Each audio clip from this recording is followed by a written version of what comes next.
What I'm about to share started with what was supposed to be a simple weekend getaway, a quick escape from the city noise and daily grind. I'd always thought weekend trips were these little bubbles of peace, a chance to reset. But that weekend, everything I believed about short trips shattered in the most unsettling way. It began when my friends and I decided to rent a cabin deep in the woods. The spot was recommended by a coworker who swore it was perfect for disconnecting. No cell service, no traffic, just nature and quiet.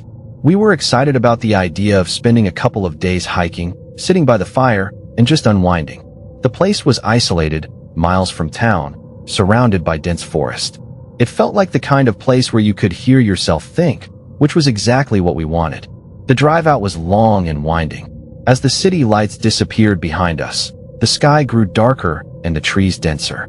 No street lamps, just the headlights cutting through the night. I remember glancing at my phone, realizing the signal was already gone, and a small knot of unease settled in my stomach. But I shrugged it off. Being offline was part of the plan. When we arrived, the cabin was exactly as described, rustic but cozy. A stone fireplace, wooden beams, a porch overlooking a small clearing surrounded by towering pines. We unpacked quickly and started a fire, the warmth and crackle of the flames easing the tension from the drive. We joked about the lack of service, teasing each other about being off the grid and surviving like pioneers. It felt fun, almost like an adventure. The first evening passed without incident. We sat around the fire, shared stories, and laughed until our voices were hoarse. But as the night deepened, I noticed small things that didn't quite sit right. From inside the cabin, the woods outside looked unnaturally dark, like the shadows swallowed the light whole. I thought maybe it was just the thick canopy or the lack of moonlight, but it gave me the feeling that something was watching from just beyond the tree line. The next morning, we planned to hike along a trail that looped around a nearby creek. The air was crisp, the forest alive with birdsong and rustling leaves. All seemed well until we reached a spot where my friend's phone, which he'd been carrying in his jacket pocket, slipped out. It wasn't there when he checked. We searched the trail, the underbrush, even retraced our steps, but it was gone. At first, we joked that maybe it had fallen into the water or one of us accidentally grabbed it. But no matter how hard we looked, it was nowhere to be found. That was the first real crack in the day's calm. Losing a phone in the woods isn't unusual, but the way it disappeared felt off, like it vanished without a trace. We tried to stay lighthearted, but the mood shifted. The forest suddenly felt bigger, quieter in a way that made me uncomfortable. The usual sounds of the woods seemed muted, as if someone had turned the volume down. Back at the cabin that night, things got worse. We were sitting around the fire again when I caught a glimpse of movement out of the corner of my eye. Something, or someone, was standing just beyond the tree line, watching us. I froze, my breath catching in my throat. The others didn't see it, or maybe they were pretending not to. When I pointed it out, they laughed nervously, saying it was probably just an animal or a trick of the light. But I knew what I saw. The figure didn't move like an animal. It was too still, too deliberate. It just stood there, staring. I didn't want to make a big deal out of it, but later that night, when everyone was asleep, I heard noises outside, soft footsteps crunching leaves, the faint rustle of branches. I lay awake, heart pounding, listening to the forest breathing around the cabin. The next day, we tried to shake off the tension with a hike to a nearby ridge. The view was breathtaking, the forest stretching out endlessly beneath a restless sky. But even there, the feeling followed me. Shadows seemed to flicker just beyond the edge of my vision. When I stopped to look back, there was nothing but trees, but then I caught the faintest glimpse of a silhouette retreating into the woods. That night, the unease grew into something deeper. We sat inside the cabin, doors locked, windows shut tight. My friend checked his phone again. It was dead, completely unresponsive. No signal, no battery life, as if it had been drained by some invisible force. I tried to joke about it, but inside I was scared. Then, the power flickered. We hadn't expected electricity, but the cabin had some basic wiring for lights and outlets. The bulbs dimmed and went out, plunging us into darkness. The fire was the only light source, casting long, flickering shadows on the walls. That's when the whispering started. At first, it was so faint I thought I was imagining it. A soft, barely audible murmur coming from outside. But it grew louder, words I couldn't quite understand.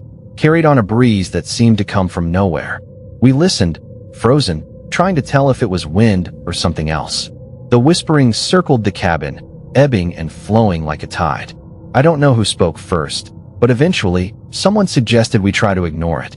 Sleep was impossible, and the hours crawled by with every creak and groan of the cabin sounding like a warning.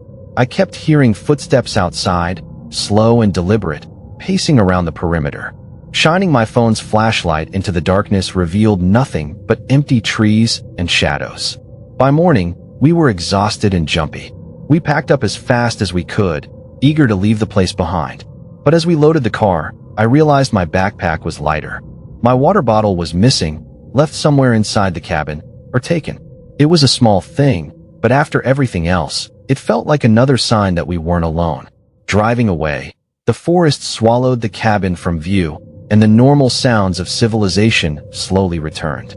But the memory of those nights, the darkness, the whispers, the feeling of being watched, stuck with me. That weekend was supposed to be a break, a chance to relax. Instead, it was a reminder that sometimes, the places we choose to escape to can hide shadows that don't want to be disturbed. And sometimes, those shadows follow you home. Not long after that unnerving weekend, I found myself drawn into another story. This one from a close friend who'd gone on a group trip to a seaside town known for its charm and its abandoned hotel. He called me a few days after returning, his voice low and unsettled, asking if I wanted to hear about what happened. I hesitated but said yes, and what he told me only deepened my unease about these supposedly harmless weekend getaways. The group consisted of 4 friends, all eager for a change of pace. They'd heard about this quirky little town with a rich history, a place where you could stroll along the boardwalk and enjoy fresh seafood by day, and at night, maybe explore the ruins of an old hotel that had been shut down decades ago. The hotel was a local legend, once grand and bustling, now a decaying relic left to the ravages of time and weather. Some said it was haunted, others dismissed it as just old bricks and broken windows. They arrived on a Friday afternoon, the salty sea breeze mixing with the smell of fried food and salt water. The town was picturesque but quiet, almost too quiet for a summer weekend. The hotel loomed at the edge of the boardwalk, its faded sign barely legible, windows boarded up or shattered. Despite its state, it beckoned like a ghost waiting to be remembered. Curiosity got the better of them. After checking into their rental, they made their way to the hotel just before sunset. The entrance was chained and locked, but a side door had been pried open, just enough to slip inside. The air was thick with dust and decay, the faint scent of salt and mildew lingering like a ghostly perfume. Inside, the hotel was a maze of peeling wallpaper, crumbling plaster, and long, dark hallways stretching into shadow. Their flashlights cut through the gloom, casting eerie beams on graffiti-covered walls and broken furniture. The silence was oppressive, broken only by their footsteps and the occasional drip of water echoing somewhere deep within. As they explored, small strange things started to happen. Doors that had been closed moments before were now slightly ajar. Lights from their flashlights flickered inexplicably, as if the building itself was breathing, alive in some sinister way. One friend swore he saw a figure, a pale shape, standing at the end of a corridor, but when they all turned to look, it was gone. They moved cautiously, trying to keep their nerves in check. The hotel felt like a trap, a place that didn't want visitors but also refused to let them go. They found old photographs scattered on the floor, faded images of guests and staff, some with faces scratched out or blurred by time. It was like the hotel was holding on to memories, maybe even grudges. At one point, they reached the grand staircase, its once beautiful banister now splintered and unstable. As they ascended, the temperature dropped noticeably, their breath fogged in the stale air. At the top, they found a locked door marked "Private," the paint peeling. They tried to open it, but it wouldn't budge. Behind them, the hallway seemed to stretch longer, shadows pooling in the corners. Then, the power flickered. It wasn't just their flashlights this time. Somewhere deep in the hotel, a faint light blinked, like an old bulb struggling to stay alive. The group froze. The light pulsed, as if signaling, then went out. The darkness closed in, thick and suffocating. Suddenly, one of them heard footsteps behind their backs, slow, deliberate, echoing through the empty halls. They spun around, flashlights scanning the blackness, but saw nothing. The feeling of being watched intensified. Their hearts pounded as the footsteps grew louder, closer, then stopped abruptly. Panic set in. They wanted to leave, but found the corridor behind them seemed to stretch endlessly, the walls warping in the dim light. The building had become a labyrinth, trapping them in a nightmare. Doors that were there moments ago vanished. Windows revealed nothing but endless night. At one point, one friend pulled out an old camera they'd found lying in the lobby, hoping to capture some evidence of their experience. The camera's screen flickered to life, showing static, then a blurry image of a face, pale, expressionless, and staring directly at them. No one recognized it, and the image sent a chill down their spines. They finally burst through a set of double doors into what looked like a ballroom, dust motes swirling in the weak moonlight, filtering through shattered windows. The silence was deafening. The mysterious figure appeared again, just at the edge of the light, watching. When they called out, it vanished. Desperation took over. They scrambled for an exit, and after what felt like hours, stumbled onto a back staircase leading outside. The night air hit them like a shock, and they didn't stop running until the hotel was far behind. Back at their rental, the group was shaken. They compared notes and photos, trying to make sense of what they'd seen. The camera's footage was the most disturbing, faces flickering in and out of the static, shadowy figures lurking just out of reach. No one could explain it. One friend, who had been the calmest during the ordeal, later admitted he felt like the hotel was alive, watching, waiting. He described a sense of being hunted, as if the building itself was a predator and they were the prey. The next day, the town felt different. The locals avoided the hotel area, their eyes wary and voices hushed when the subject came up. My friend overheard a conversation in a cafe, where someone mentioned disappearances linked to the hotel decades ago, stories of guests who never checked out. Their time in the town ended quickly after that. They packed up and left, carrying with them the weight of something unseen but deeply felt. The footage they brought home was kept secret, shared only among themselves, a reminder of a place where the past refuses to die and the present is haunted by shadows that watch from the darkness. Hearing my friend's story, I realized how these weekend getaways, places we think of as safe escapes, can hide secrets and dangers far beyond what we expect. The abandoned hotel wasn't just a building. It was a presence, a warning that some places don't want to be disturbed, and when you do, you might not leave untouched. A few months later, another friend reached out with a story that still haunts me. This one was about a mountain campsite far from civilization, an idea that had sounded perfect for a weekend getaway. They wanted to disconnect completely. No phones, no internet, just the raw wilderness. But what they found was far from peaceful. The group consisted of 5 friends, all experienced hikers and campers. They planned a 3-day trip to a remote site nestled high in the mountains, where the trees were thick and the trails unmarked. The place was supposed to be a hidden gem, a secret spot away from the crowds. They packed their gear, loaded up their backpacks, and set off early on a Friday morning. The hike was grueling but beautiful, steep climbs, rocky outcrops, and rivers cutting through the forest. They joked and sang as they walked, feeling alive and free. When they finally reached the campsite, it was everything they hoped for. A small clearing surrounded by towering pines, a crystal-clear stream nearby, and a view that stretched for miles. They set up tents, built a fire pit, and spent the afternoon exploring the area. At first, everything seemed normal, even idyllic. But as the sun dipped below the peaks, strange things started to happen. On the first night, one camper woke up to the sound of rustling outside their tent. They called out, but only silence answered. The others thought it was just an animal, maybe a deer or raccoon, and shrugged it off. But the noises continued throughout the night. Whispers carried on the wind, footprints circling the tents, and the occasional snap of a twig that sounded too deliberate to be random.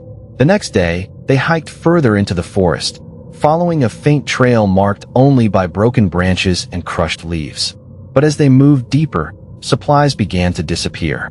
A water bottle left on a rock vanished. A pack of snacks went missing from the communal stash. At first, they thought maybe one of them had misplaced items, but the pattern was too consistent.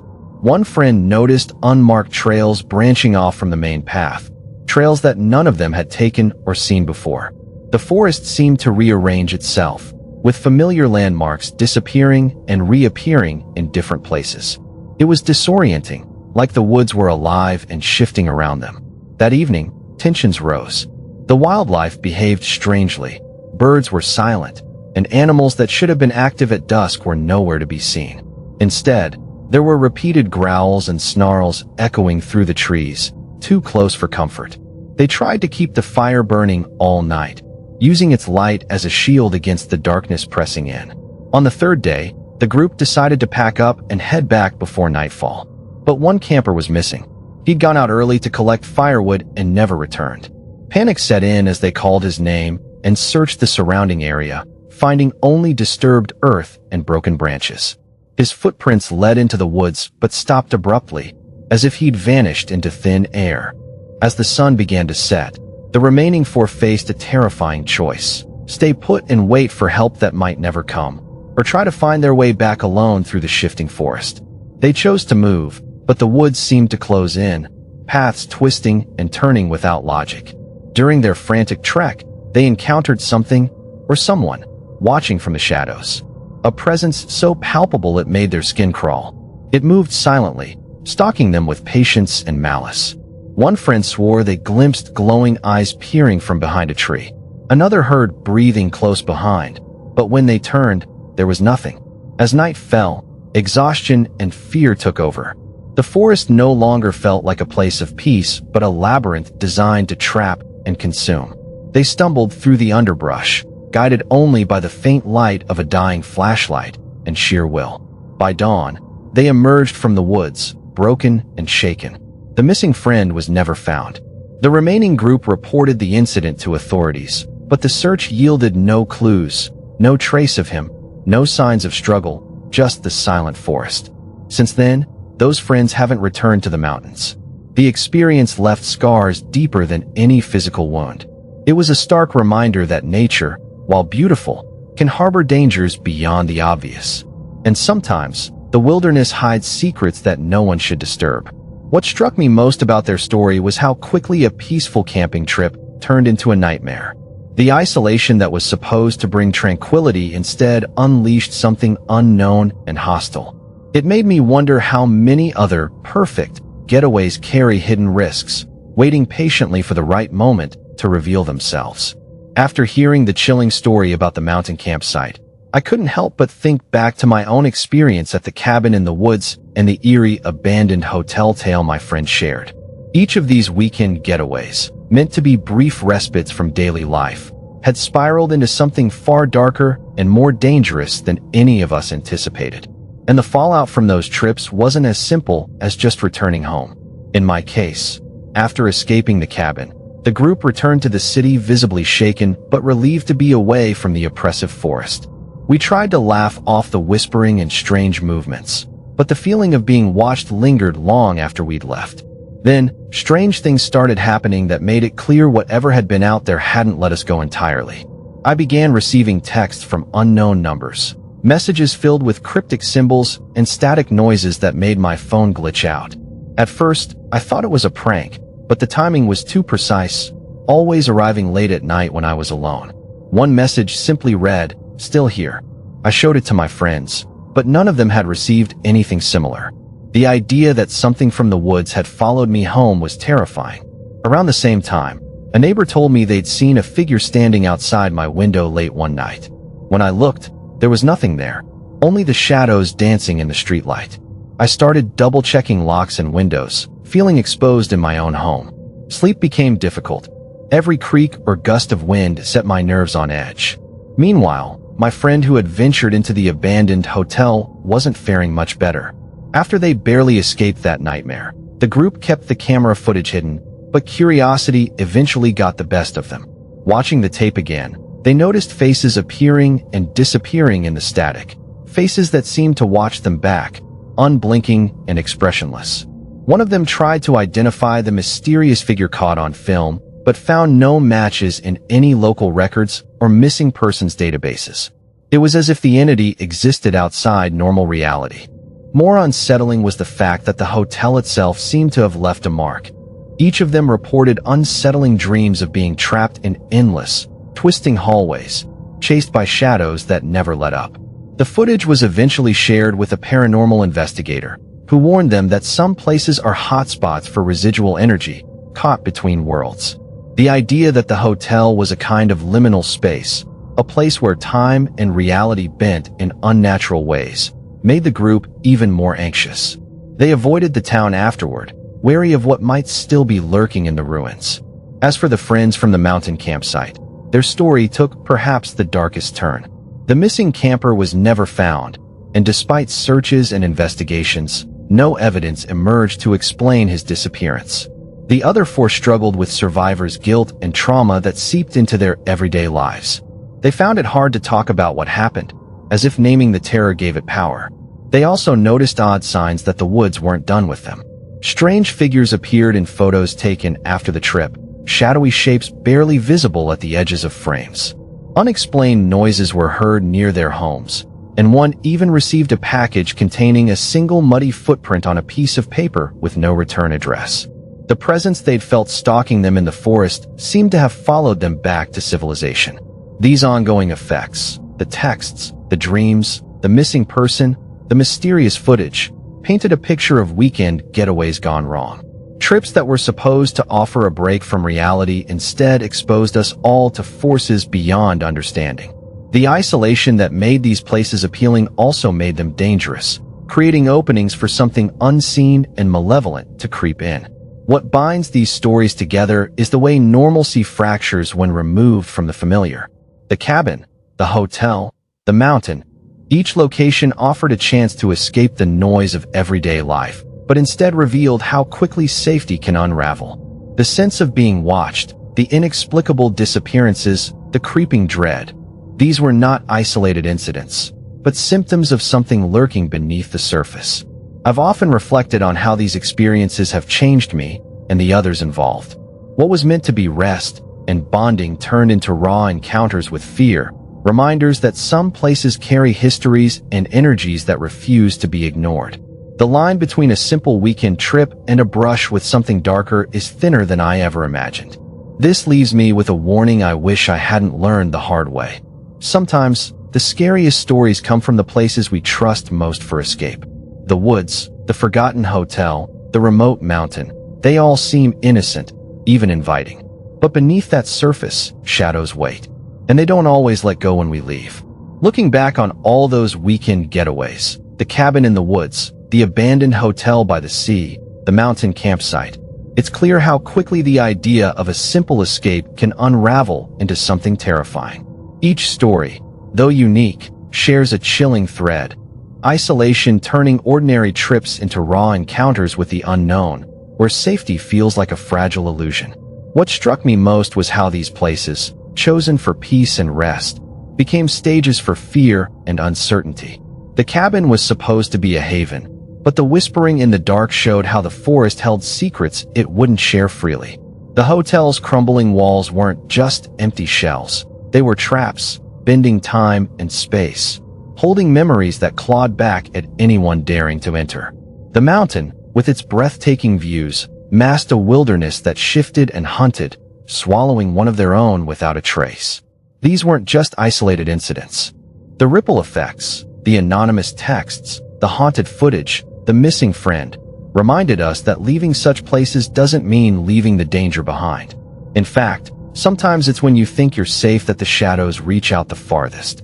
It's unsettling to realize that the very places we trust to restore us can harbor darkness waiting patiently beneath the surface. The isolation that draws us and also leaves us vulnerable, cutting off the usual lines of support and protection. And in that void, something else can take hold, whether it's restless spirits, malevolent forces, or simply the terrifying unknown. What I learned from these experiences is a cautionary truth. Not every getaway is an escape. Sometimes, the scariest stories come from the places we think we know best, the spots we choose to leave the world behind. They remind us to stay vigilant, even when we seek rest, because danger can lurk where we least expect it. So next time you plan a weekend trip, especially somewhere remote or forgotten, keep in mind that beneath the beauty and calm, shadows might be waiting. And when they do, they don't always let go when you walk away.